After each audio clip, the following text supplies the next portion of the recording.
Amazing. Everything good? How are you?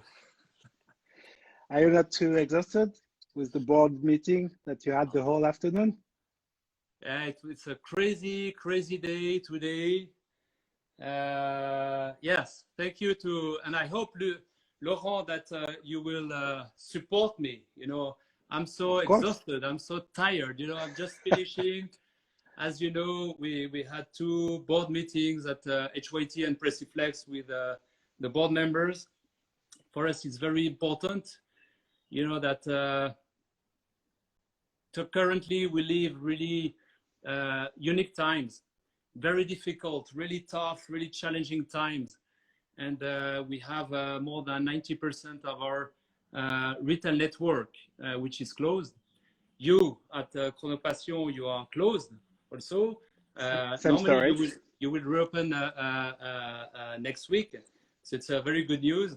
And for that, in this environment, especially for indie brands like HYT that do not belong to big groups with very big financial structures that can really help and that have a really big cash treasures that they can manage. We don't have that here at HYT, and for sure everything is possible if the shareholders, if the owners of the company, they have this long-term vision. They have the support and they are supporting us. And although we are living very tough times, the board of management are with us, supporting us, and it's always really important times to also do some communication with them. So do you have a glass of wine or something after this crazy afternoon? I do. Oh, wonderful. Shit, I already finished my bottle. Wow, already. Cheers. Laurent, cheers. What do you drink? Oh, I drink a new beverage, which is a very big hit in the US. This one will be imported in France by a friend soon. And this is a new concept. This is sparkling water with 5% of alcohol. And so it's there is different flavor. This one is juniper and lime, but you got also apple and I mean, I don't know exactly how many flavors. And a friend of mine is launching this very soon with La Grande Épicerie, Le Bon Marché in Paris, and Monoprix, and whatever. And actually, I'm in diet, and he said, but this one is just 100 calories by tin, so it's the equivalent of a yogurt. So this is fantastic. The only problem is the first day I tried maybe 6 or 7 of it. Yeah. So the principle is that you enjoy, enjoy your Yeah, life. so it's a really cool new, it's like it's really like a sparkling with flavor, and but you can be drunk too. Yeah. So Laurent, thank you very much. It's a very big pleasure to have you, and that we can share some time today together. It's a special format because generally with Instagram Live that we have somebody who is the interviewer and somebody who is the interviewee. And today this is the aim and the spirit of what we propose is more what we call a back-to-back.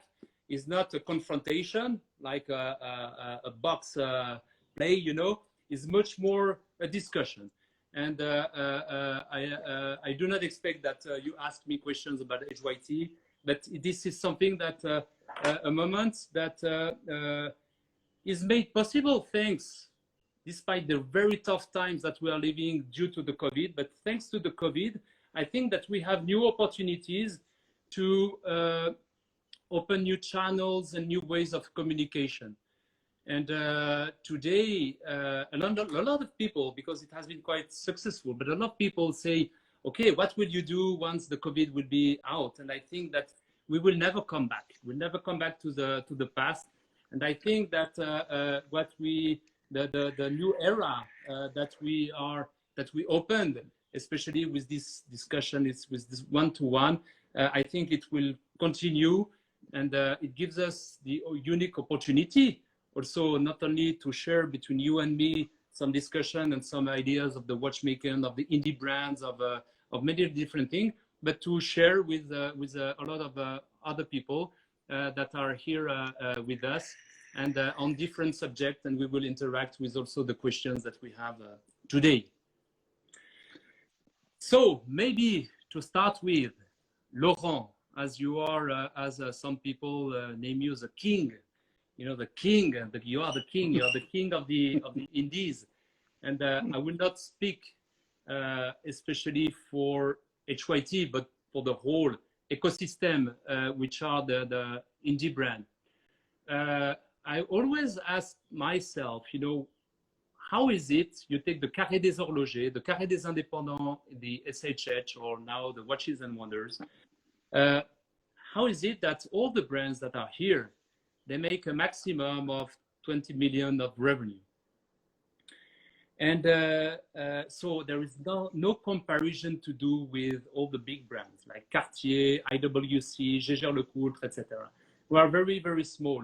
But all this group of small brands, they attract a lot of energy, a lot of journalists, a lot of people like you, Laurent, that believe in not a mass watchmaking, but much more on a niche watchmaking, maybe with a lot of risk, maybe with a lot of creativity. But how is it that, you know, it's so hard to go from the status of a niche brand, that I don't like the name, but niche, let's say the word niche brand. How is it that it's so difficult to stay here? We attract so much, you know, of interest, but in terms of revenue, in terms of visibility, in terms of sales, it's really limited and it remains niche. What do you think? That's why you use the word indies, right? Yeah. Instead of niche brands. And I agree, niche is not a proper word for that. But I think finally, and the other day with Gregory Blumenfeld was participating to this live, we discussed about that, and my feeling is we can say this is the real luxury brands, because sorry, bless you. Thank you. If you look in the past, I had this conversation with Greg the other day. If you look in the past, the real luxury brands, whatever the industry, used to exist in another kind of business model, because the world was different. If you just imagine that when Cartier was just like at the size of a little company, a little shop on the Rue de la Paix, not a little shop, but a little company. When they opened the shop on Rue de la Paix, I don't remember the date exactly, but it was something like in the 20s. They opened one shop, and that's it. And they have to wait something like 10 or 15 years to open another one in London. And they re-wait another 10 years to be in New York. So, of course, at that time, the company was really small, nothing to compare to what it is today. But the real luxury was that. I mean, at that time, you can come to the shop and ask for a unique piece, if you like, and it was no problem. It just takes time and money, and this is still the same. But today, they are not concerned anymore about that kind of way to work, because the business model today is to open something like 100 or 200 shops all around the world with plus or less the same product. So luxury disappear. And if you add to this fact the fact that the mutation of the distribution, you know, a long time ago, the people who were the retailer, it was just because the brand consider that and Cartier was a different example because they got shops much before everyone. But most of the time, it was quite different for most of the brand. It was the fact that they consider that selling is something dirty. So they let the retailers do it. And now I mean, 10 years ago, 15 years ago, we assist and we participate to that also. The brands start to be retailers. I mean, for the one big enough to do it. And finally, the whole landscape changed. So we cannot speak anymore about luxury, but just about expensive products. And you have in the world, and this is true for the watch industry, but this is true for fashion and a lot of stuff. I mean, a crazy number of shops with expensive stuff in it, but the rarity, the exclusivity is not here anymore. And when you say niche brand or indies, in my opinion, the real name, even if it is not easy to use, is much more ultimate luxury or real luxury, or I mean, so I think that's also why you mentioned that if we take just the Carré des Horlogers in Geneva, they are finally the resistance to the mass or industrial luxury or popular luxury, whatever. Yeah. So the real question at the beginning is a choice for the retailers, for the people who create a brand, is to know what they want to do. And of course, most of the time, this is much more difficult to be a real luxury brand. But the way HYT and some others, independent people, whatever the target is, are exactly doing that. What the thing is that when we look at, for example, the really the big brands, and there are many big brands that I will not name here, but they have been created by really pioneers, by people that had an idea of solving problems, inventing, creating, doing amazing, really genius. When you think of the idea of compensating the gravity with the tourbillon, the invention is wow, just something really stunning. And now what the people, most of the people that have in mind what the indie brands bring is innovation. So and for innovation, from my side, okay, I'm at HYT for sure, and I've been working in the watch industry for 25 years now, and I quit one day. I wanted to go out because I didn't like the watchmaking industry anymore, and I went back in the watch industry thanks to HYT, because the thing is that I see the world that is moving, forward. You see all the innovation, what is happening now. You have the artificial intelligence. You have the 3D printing organs. You can print your ears really soon. You have the self-driving cars. You have, the people, the specialists of the history of science, they call this period like the new Enlightenment period. And in this new Enlightenment period, I see that genius like Breguet, for example, if I take Breguet for the tourbillon, suddenly at that time in the Enlightenment, the first Enlightenment, they had this amazing idea.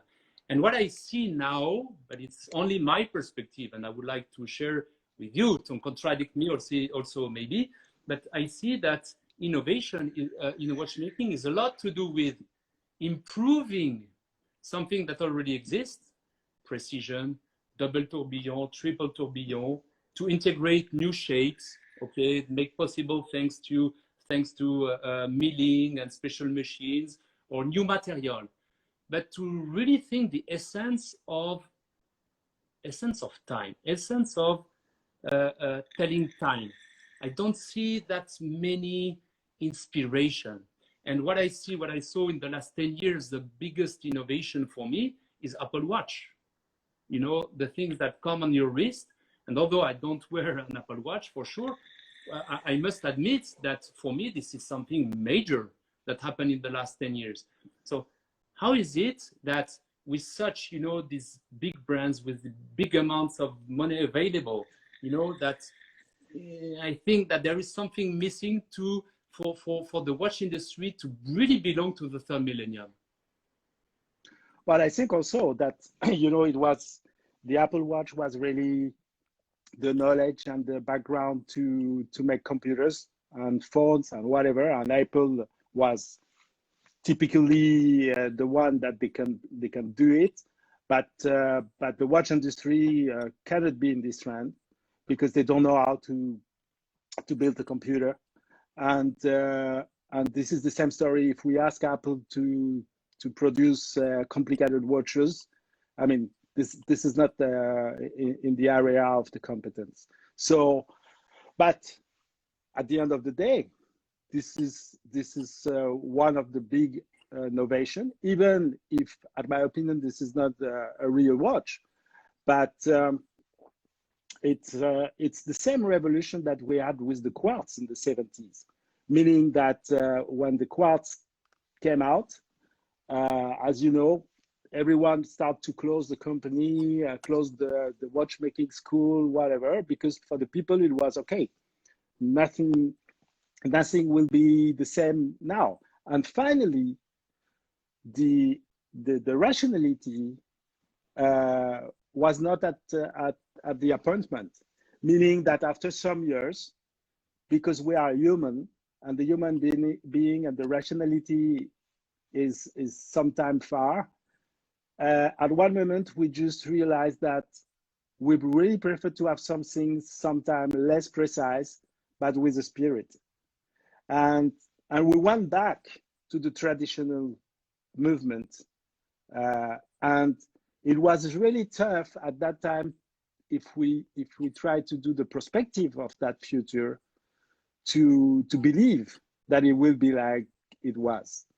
So, of course, the big difference is at that time, the quartz was interesting for the precision, and that's it. Today, you have to fight with millions of apps, which is another story. Yeah, sure. And but I think the dream, and this is the motivation of every independent. The dream is just to explore new variation. Sometimes this is not really far from contemporary art. You know, I remember with Arpa when he was when he used to handle Romain Jérôme. He did sometime, you know, crazy stuff like the tourbillon night and day with no hands, with just the one running at night and the other one. And I mean, it was just selling an idea around watchmaking with a cool toys and an appreciation of something different. You know, when your shareholder come to see me 2 years before the launch of HYT, it was really funny to see two people coming from another industry and said, okay, we want to create something with fluid, and we want to introduce the fluid in a mechanical movement, and it will be an indication for the time with different color of fluid, or at the beginning just one color, but after several. And I say, okay, it's a cool story. We have to participate to that because it will bring, you know, another sensation. But my first reaction was, okay, if the liquid is the indication, it's cool.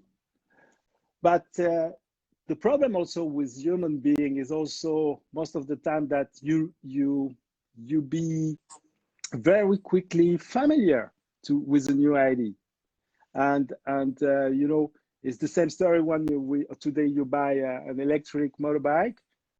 After 15 minutes, you're used to, and you can change your eyes on the subject sometimes. And my feeling was, okay, people will be quite quickly used to that, and I think it could be much more interesting if the liquid is not just an indication, but if it be a function. and this is a question for you, by the way, because and they say, okay, but what function could be the liquid? And I said, maybe it could be something to help the widening of the movement, and something that it could, and to be a little more close of a new system and almost a revolution. And finally, and I think we can talk about it at one moment. Stop me if we can't. No, and one day, it was by hazard, by accident, you discover that something in this way. But of course, it's another story after to go that way, because this is technically dramatically difficult, and also it's difficult also about the size of the movement that have to be wearable. Okay. And probably this project also needs a lot of money to continue to be R&D, and I know R&D is a nightmare in terms of money also, because take a time which is not determined at the beginning. Could we dream one day to see this project happen and coming? Yeah, and you're right, and you have some insiders that as you mentioned. The thing is that currently at HYT, we tell the time thanks to liquid that move inside. So this is what they call they are passive, you know, because you need the energy from the mechanical movement to make them move inside. The opportunity is really that you it allows you to display a completely new way of perception of time. And I will come back to that, you know, to see your past, your future, where you are, the stream of light, the fluidity of time. But that's right, that, and for all that, it requires a lot of money to invest, a lot of research and development. And we are doing the research and development to transform the passive way of using liquids, where you need energy, a mechanical movement to move the liquids, into a more active way. So that means that taking the advantage of properties of the liquids that expand, compress, etc., to generate a pump and a motor, you know, and it will be, I think, part of a possible new revolution in the watch industry, and we are working on it. Just in relation with that, I would just like to, I just found, do you see my screen here? Yeah. So I put the volume up because we will listen to Mr. Biver. You know, he's a very important person in the current environment. So let's listen to him. Don't look what time it is on your watch. Use your phone. Your watch tells you much more. If the watch tells you time, what a shame. How poor it is. So look at your watch. Don't look at what time it is. Voilà. Yeah, I love that. I love that one. Yeah. But this is typically for me the way we are not rational, but we don't care. Yeah. Other way we will wear a stupid watch. And and the thing is that you really the Mr. Beaver, what he did in his career, etc., is really fantastic. amazing. He's the real king. Yeah, beside you. I can tell. There are two kings, and but I think it's really brilliant to transform the idea of, okay, don't look at the time, but look at your watch. You know, like a watch is a piece of art. A watch is really the summum of what can be executed, and not only it doesn't have a function, but it also have a dream, a three-dimensionality. It's a piece of art, and I completely agree with that. What I find, what I should, if I may, at my level, you know, challenge a little, is that if we go too much in that direction, you know, the Swiss watch industry and Swiss brands saying, okay, well, let's do only pieces of art, I think that we can be disconnected to some possibilities and some ideas where, and this is one of the projects of HYT, that's why I like this subject, is really what we want to propose is a new perception of time and how do you live the time.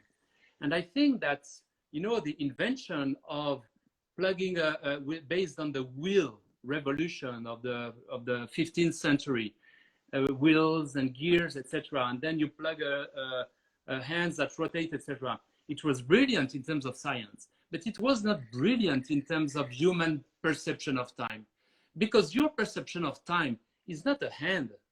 Your perception of time is more fluid. When I say fluid, it's like whatever the culture, people, you can ask whatever the countries, you know, and most of the time, the grammar is organized that way.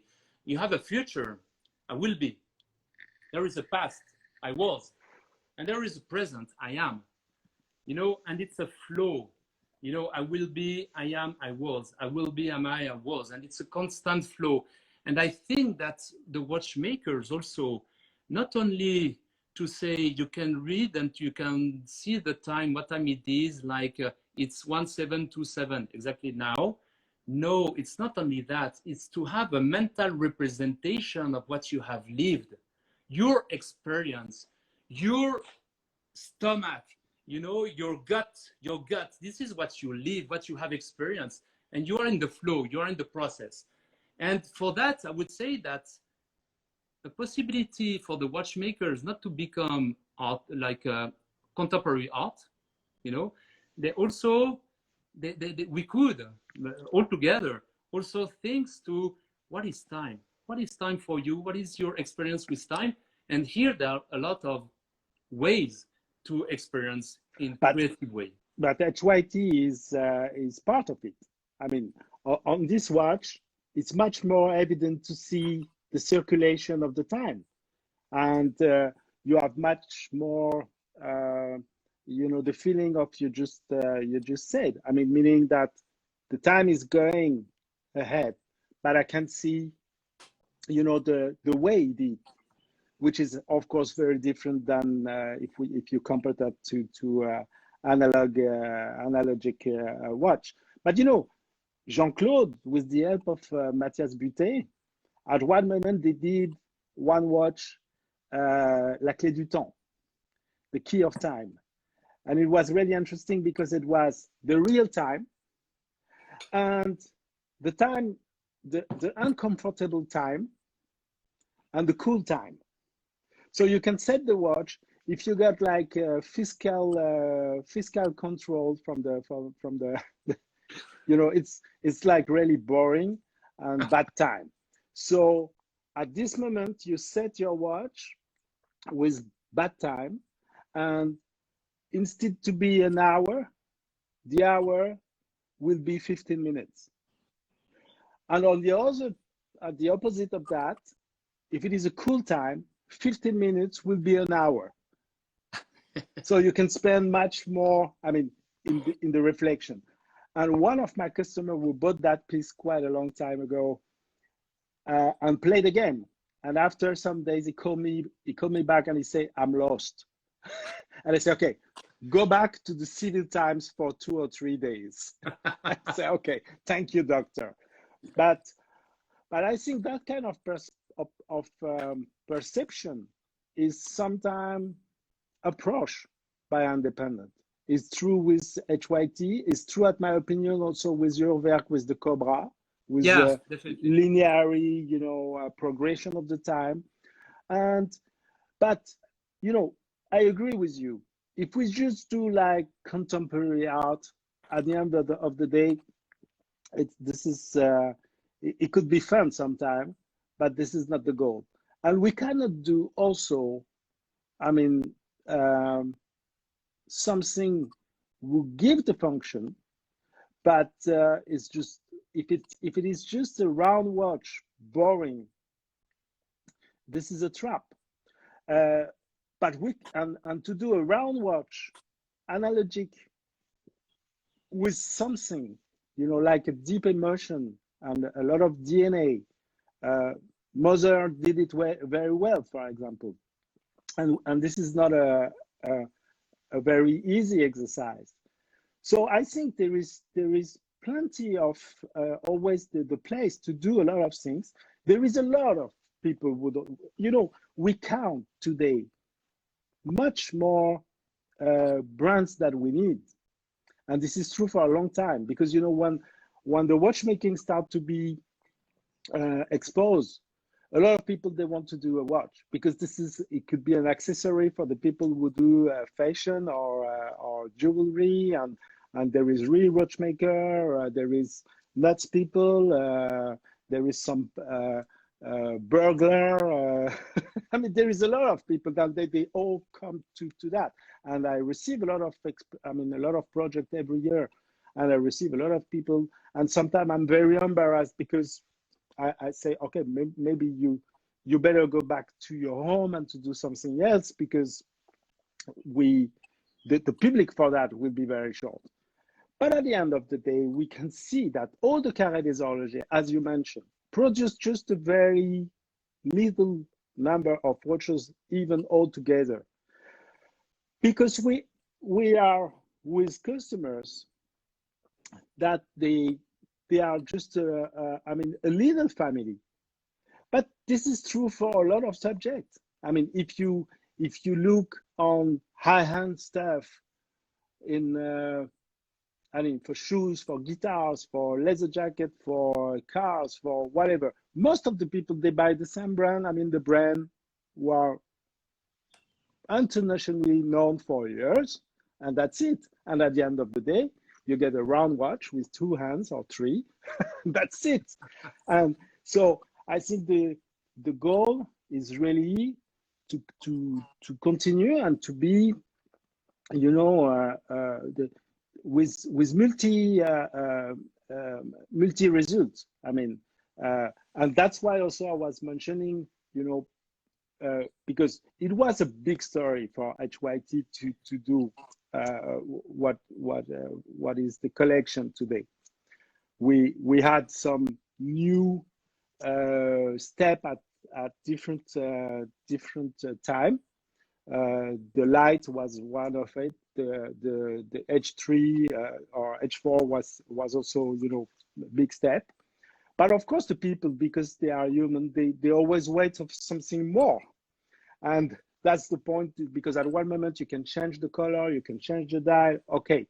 But at the end of the day, we prefer to let that to some big brands that they come with novelty. This is just another color.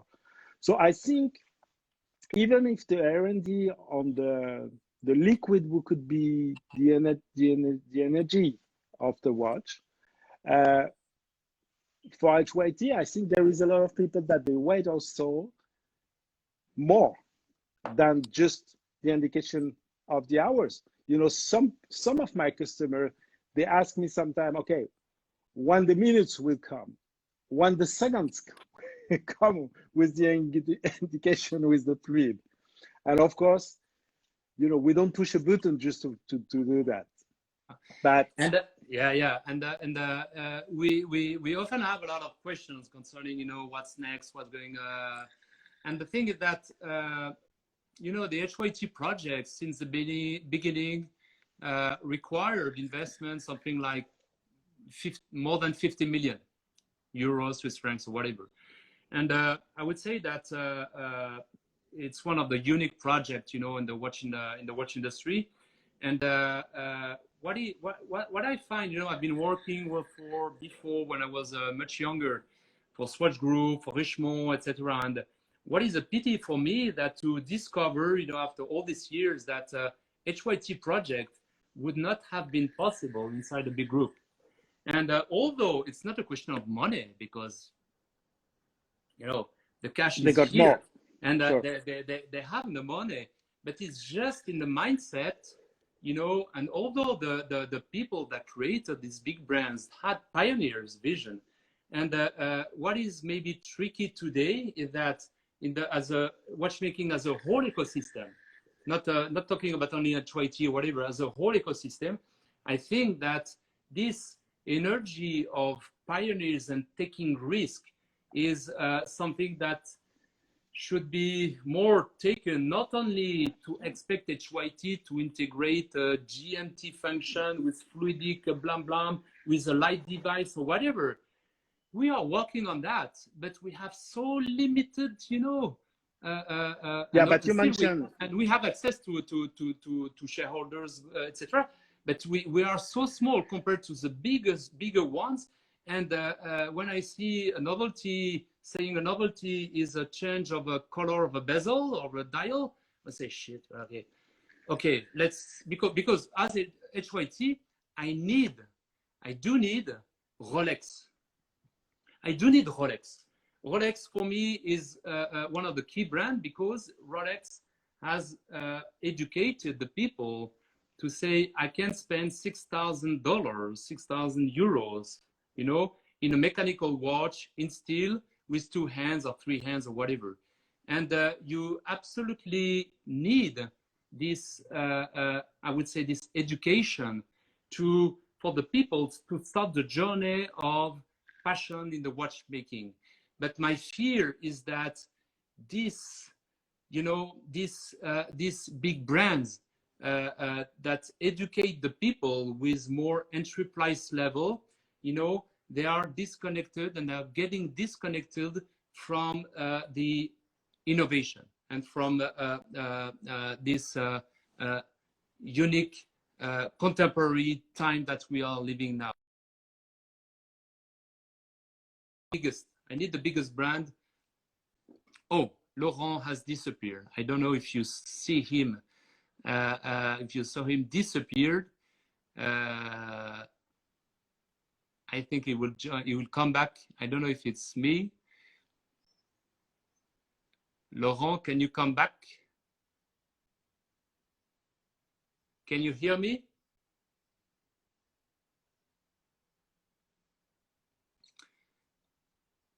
Oh. It's a technical problem from Paris. So I think that, I hope that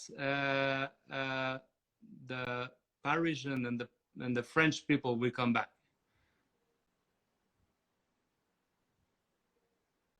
I'm French native. So yes, just to finish my explanation, and Laurent will come back and will join. I think, and I'm not talking only about HYT, I think that the power today of the watch industry and the future of watch industry is still to be connected to our times, to our third millenary. And when I see the evolution and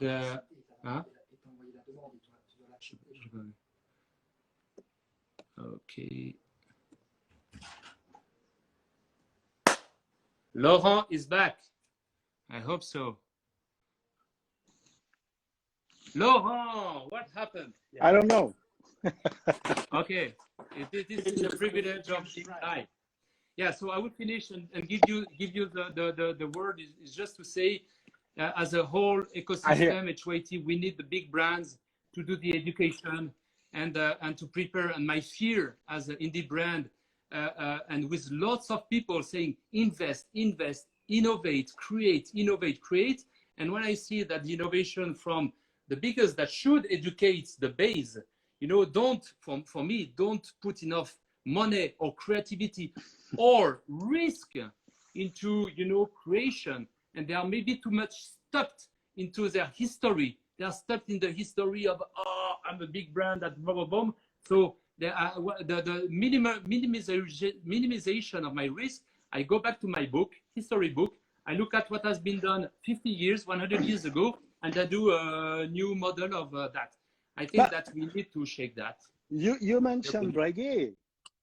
The history could be a jail. You mentioned Breguet. You know, Breguet do the same novelty every year, plus or less. And I'm working with Breguet for almost 30 years, and I'm very sad about that.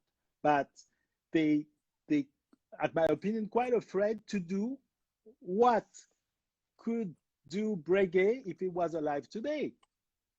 Maybe he will introduce some fluid, you know. HYT. Of course. So the thing is, the liberty of the indies or independent brands is that, I mean, there is no gel mixed by the history. So we got an idea, we do it. People like Max do, I mean, a new challenge every not every time, but almost every time. And so I think there is the place to do that. But what you just mentioned also is we are not talking about 7,000 or 8,000 euro. We are talking about 40,000, 100,000, 150,000.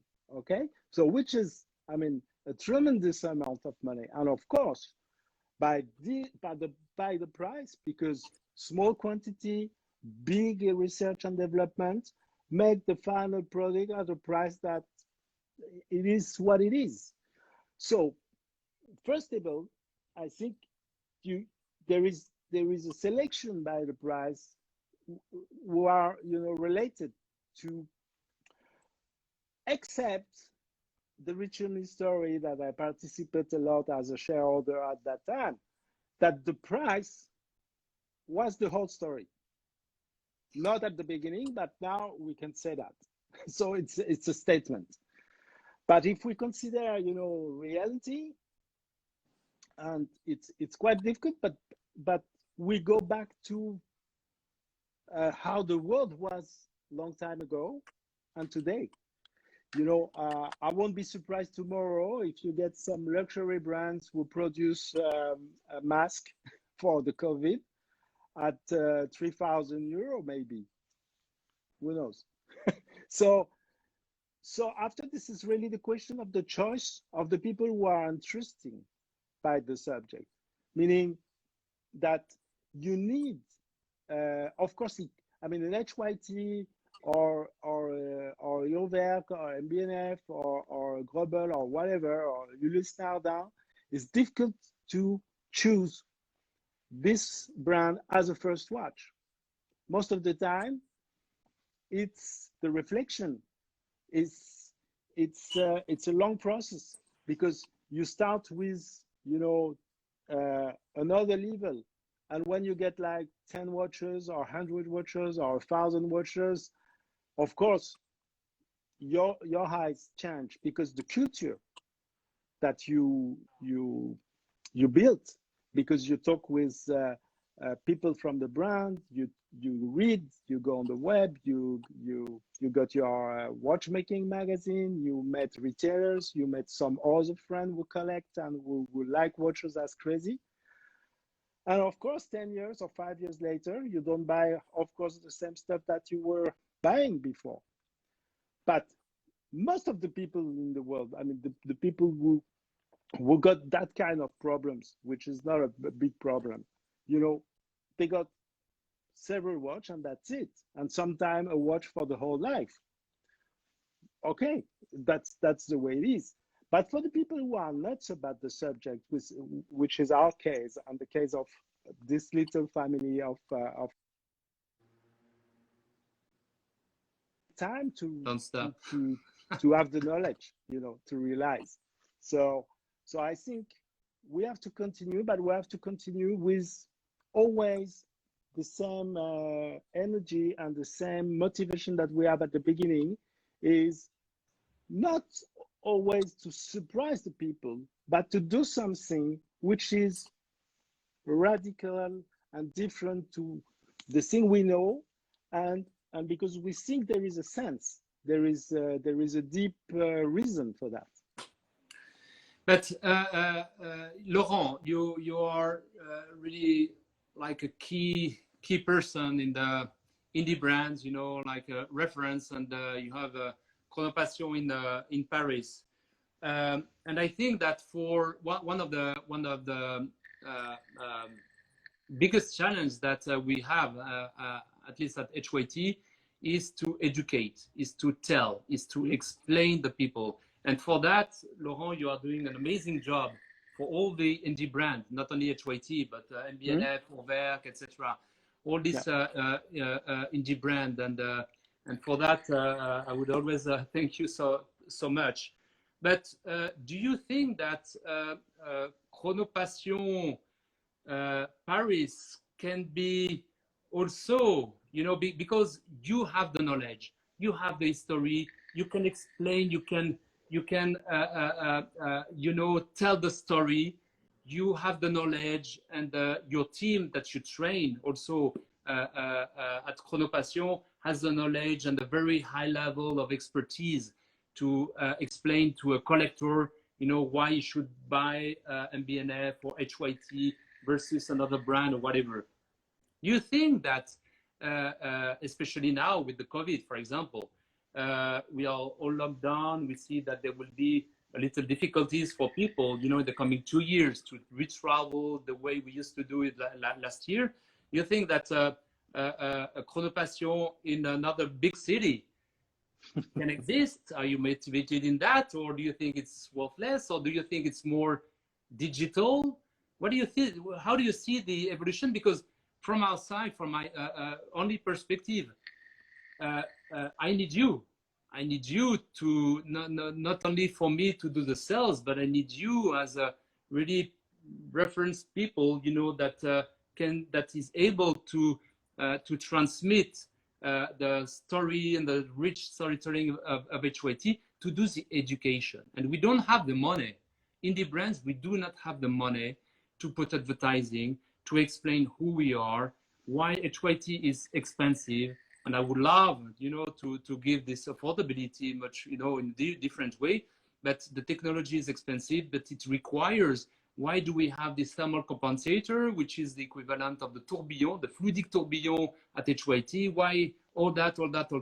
So we need, our first priority is really education. And you do that in a wonderful way. So how can, you know, can the indie brand benefit out of that? What's your vision for that? Oh, but after the COVID, I will buy the company of some other retailers, of course. Yeah.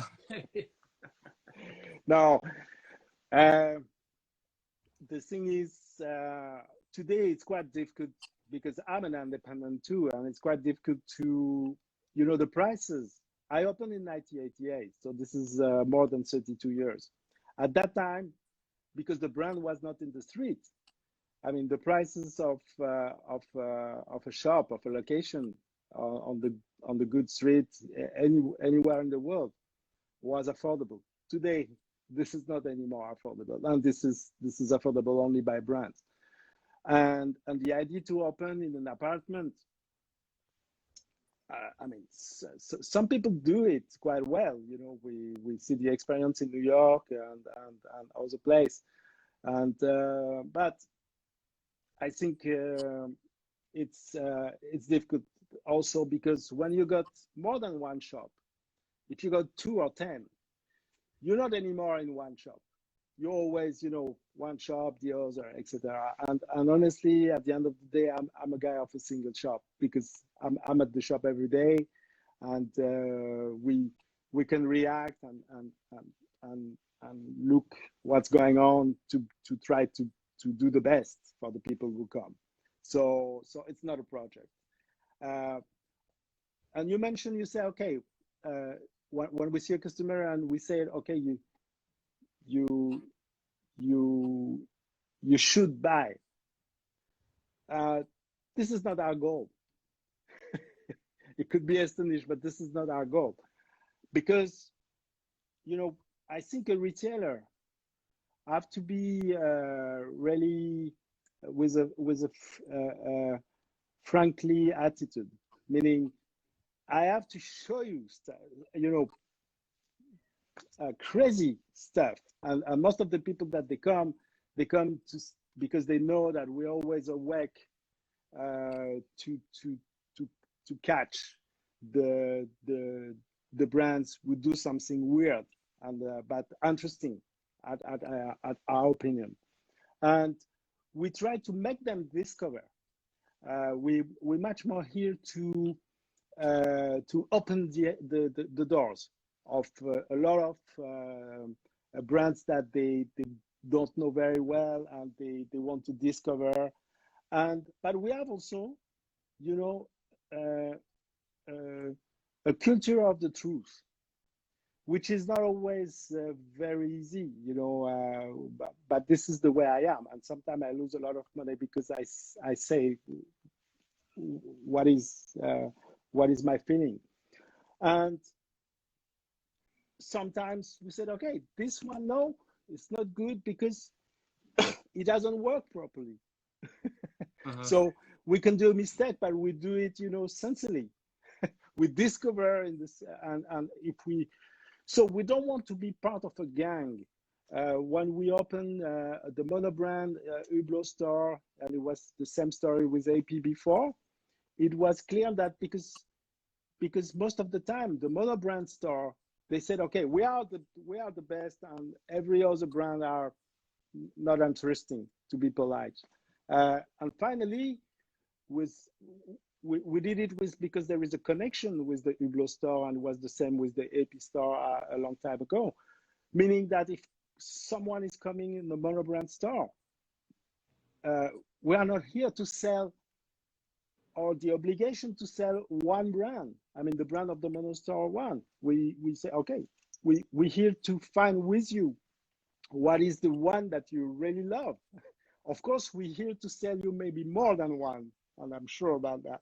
But so, and this position is sometimes, I mean, the way that I want to be treated in a store, which is quite rare.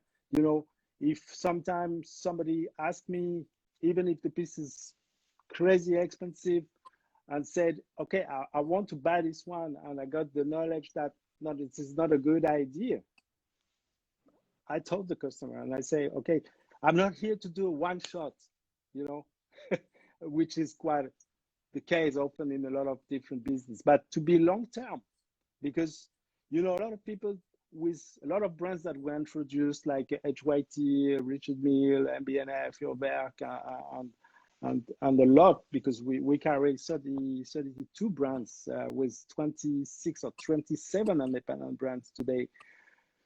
Some people say, oh, I miss this piece when you start talking to me, when you introduce, and it was right at the beginning, which it was quite often the case. For Renaissance, for Renaissance at the beginning, it was a mess because the conception was bad. Yeah. And this is true also with HYT. At the beginning, we got problems, before the thermoregulator was made.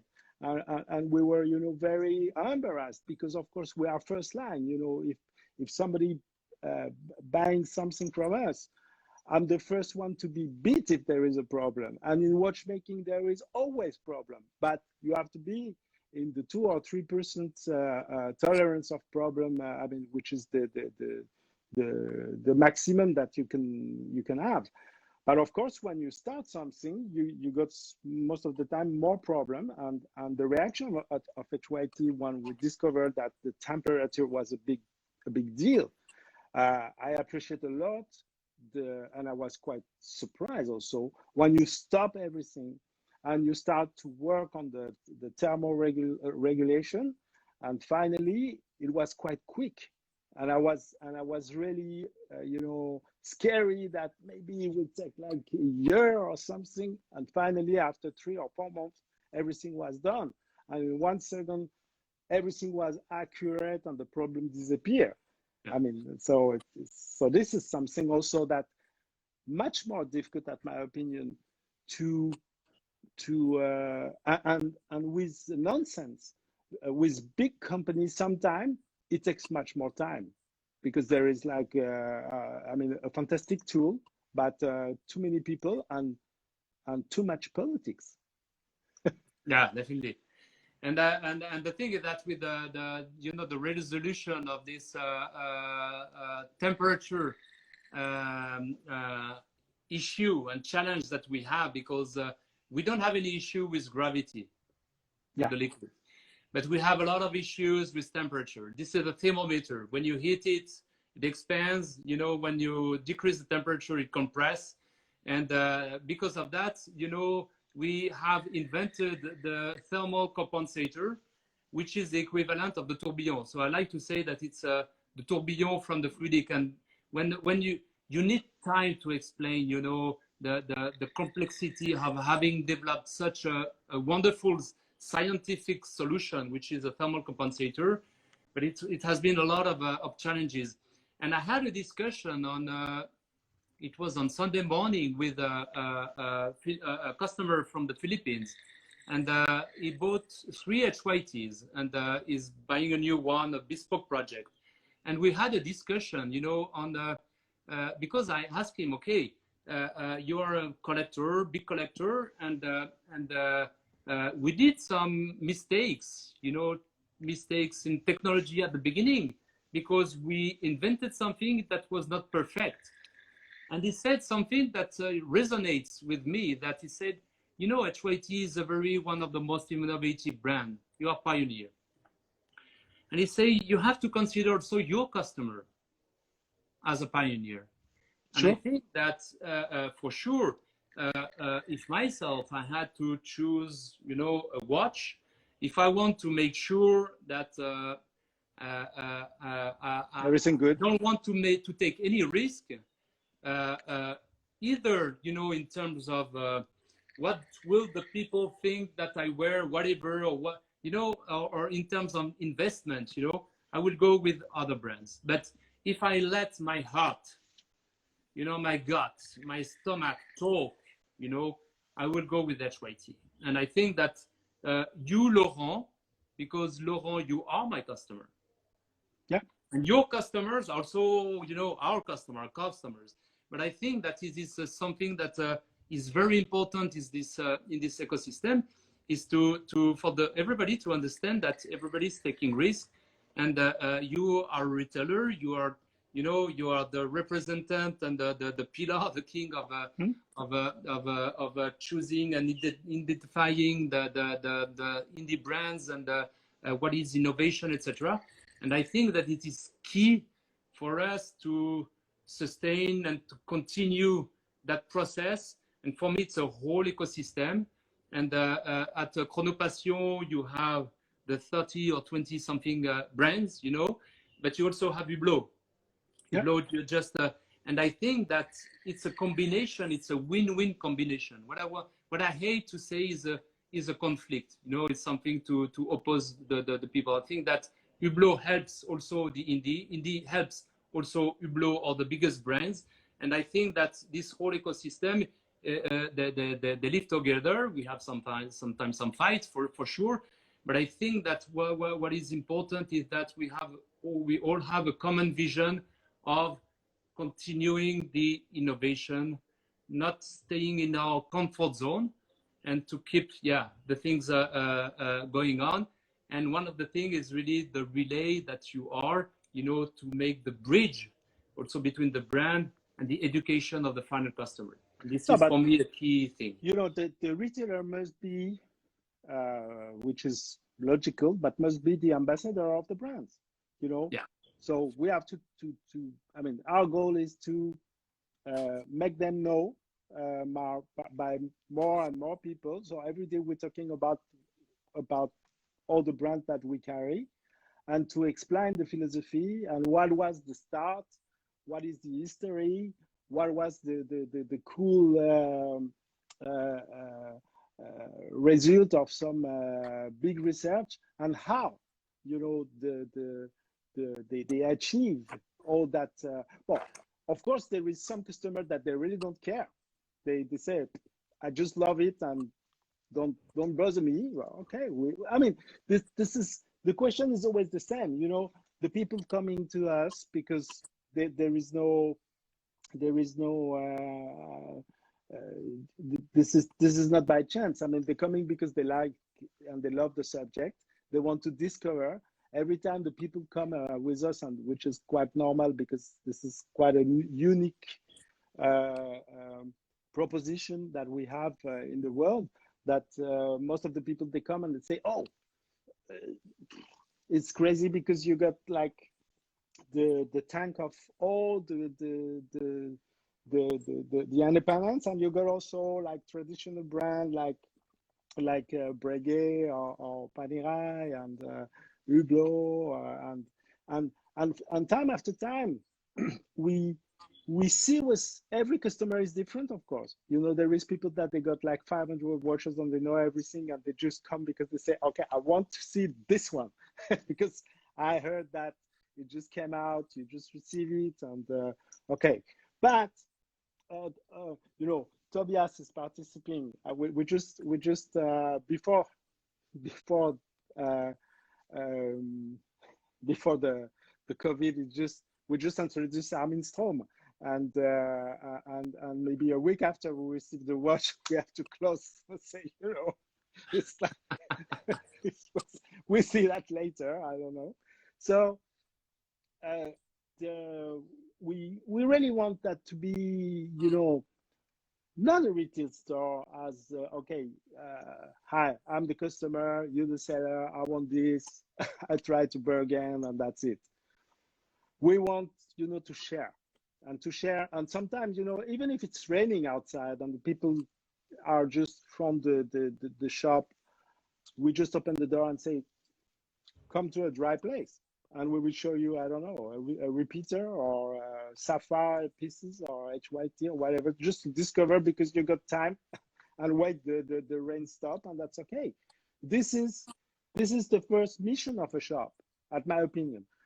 It disappears time after time, year after year, for a lot of, you know, there is some places that they steal that way, because when I'm a customer, I really want to discover something with, you know, weird people that they make me discover something and I buy the whole shop, which is it could be a really fun. So to be at the ambassade of all the brand we carry is, at my opinion, something that this is not always the case.